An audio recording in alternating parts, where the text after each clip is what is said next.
Well, here is Diego Maradona speaking to the BBC back in 2006. I ought to thank the guy upstairs, the beard, as I call him. He gives me opportunities, and I make the most of them. And I give my all to make the most of them.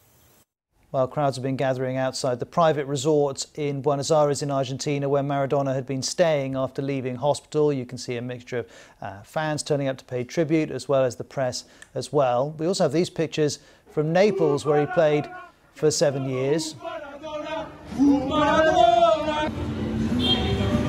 And those people are chanting, "There's only one Maradona." No one's going to dispute that. Fans have been lighting flares and candles, and you can see that this man is still a legend in the city. His picture and image is found in lots of neighbourhoods. He played there for 7 quite incredible seasons between 1984 and 1991, and crucially he won Serie A twice with Napoli, something that no one in the city has ever forgotten. Well, tributes have been pouring in from all around the world. Gary Lineker, now one of the top football presenters, but of course an England international as well, says by some distance the best player of my generation and arguably the greatest of all time. After a blessed but troubled life, hopefully he'll finally find some comfort in the hands of God.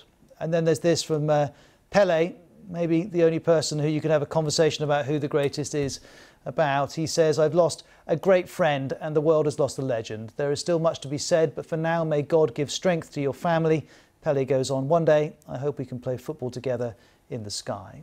And from a former great to a current great, Cristiano Ronaldo now plays for Juventus. Today he says, "I've said farewell to a friend and the world said farewell to an eternal genius. One of the best ever, an unmatched magician," says Ronaldo. And then we have this from Lionel Messi, Argentinian of course, Barcelona star. His footballing style has often been compared to Maradona. They're both short men, both incredible dribblers. He says, "A very sad day for all Argentines and for football. He leaves us but does not leave because Diego is eternal," says Messi. Well, Marcela Mora y Araujo is one of the best-known Argentinian football journalists, and we've spoken to her from Buenos Aires. A blow for the country, a blow for the sports world, and in fact, something that in a way shouldn't be unexpected, but really isn't that surprising. I mean, you've done a very comprehensive review of Maradona's life and ailments and career, but I think we came to think of him as somehow immortal or invincible. He always lands on his feet. I mean, in 2018, he had a close shave, we could say, when he was publicly taken out of the stadium on a stretcher. And I think we felt, a lot of us watching, that maybe this was it. And it wasn't. And I remember talking to Valdano at the time in 2018 and him saying, "Don't worry, Diego is like cats. He always bounces back."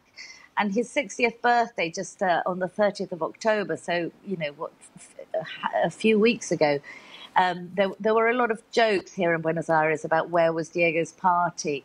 And people were going, no, he's different now, he's calmed down, there is no party. But even so, he did have a kind of appearance walking around the stadium of Gimnasia Esgrima, where he now works, which a local commentator said he was walked through. It was a bit like a zoo exhibition, and he looked incredibly unwell already. I mean, more unwell than I've seen him before ever. And just a few days later, he was taken into surgery and hasn't really been seen well since. So I think we can assume he's just not recovered. And for more reaction from Latin America, here's Katie Watson in Sao Paulo. Well, certainly here in Brazil, it has been the only thing that people are talking about ever since the news of his death broke. In Argentina, there's a 3-day mourning that's been declared. The president said that "You took us to the top of the world, you made us immensely happy, you were the greatest of all," and there'll be celebrations of his life and a memorial later this evening in the centre of Buenos Aires before, of course, there'll be details coming out about his funeral. But here in Brazil, I think it's a really interesting discussion because, of course, as we heard there, Maradona was one of the greatest footballers ever. But here in Brazil, of course, there's Pelé, who was always the rival. Even Pelé said that it was sad news today. "I have lost a dear friend. The world has lost a legend." There's much more to say, but for now, may God give his family strength. One day, I hope we will play soccer together in the sky. Certainly, the two men created created a rivalry, if you like, between Argentina and Brazil. This is a region that is deeply proud of its footballing legacy, and there were two greats. And of course, one we've heard has now died. And I guess we're seeing in the reaction to this news how deeply intertwined football and broader culture and politics are in South America, and in particular in Argentina. Absolutely. I mean, we've heard the Argentine president making a statement. Even the former president here in Brazil, Lula da Silva, said that he was a footballing giant, and his commitment to Latin American sovereignty marked our time. And I think that's what's so interesting, is that, you know, you've got these huge politicians, not just sports people, who are coming out just to, you know, praising his legacy. It was something that so many people here feel so deeply about.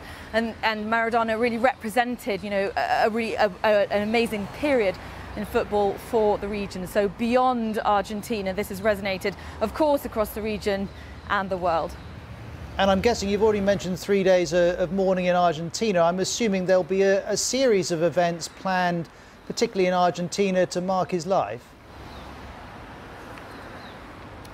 That's right. So this evening there'll be people meeting in the centre of Buenos Aires. I was talking to colleagues earlier who said that when the news broke, there were journalists even crying on television, that there was a real sense of deep sadness, and therefore people were going out on the streets. And of course, Argentina is a country that has had a really strict lockdown. It's also been one of the worst countries in terms of suffering from COVID-19, but yet people are still wanting to pay their respects and start marking the life of the country's, if not one of the world's, best footballers.